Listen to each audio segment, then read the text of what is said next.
Beautiful couples, Srisela and Suprita.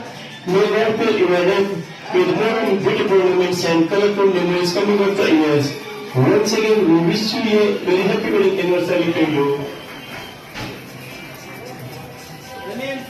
ಸುಮಧುರ ದಾಂಪತ್ಯ ಜೀವನದ ವಾರ್ಷಿಕೋತ್ಸವವನ್ನು ಆಚರಿಸಿಕೊಳ್ತಿರುವ ನಲ್ಮೆಯ ಜೋಡಿ ಶ್ರೀಶೈಲ ಮತ್ತು ಸುಪ್ರೀತಾ ದಂಪತಿಗಳಿಗೆ ನಿಮ್ಮ ಮದುವೆ ವಾರ್ಷಿಕೋತ್ಸವದ ಅನಂತ ಶುಭಾಶಯಗಳು. ನಿಮ್ಮ ಈ ಜೋಡಿ ಹಾಗೆ ಸದಾಕಾಲ ಜೊತೆಯಾಗಿ ಬಾಳಲಿ ಹಾಗೂ ಸುಮಧುರ ನೆನಪನ್ನು ನೀಡಲಿ ಎಂದು ಬಯಸುವ hotel Panjuri palace. Thank you madam, thank you sir.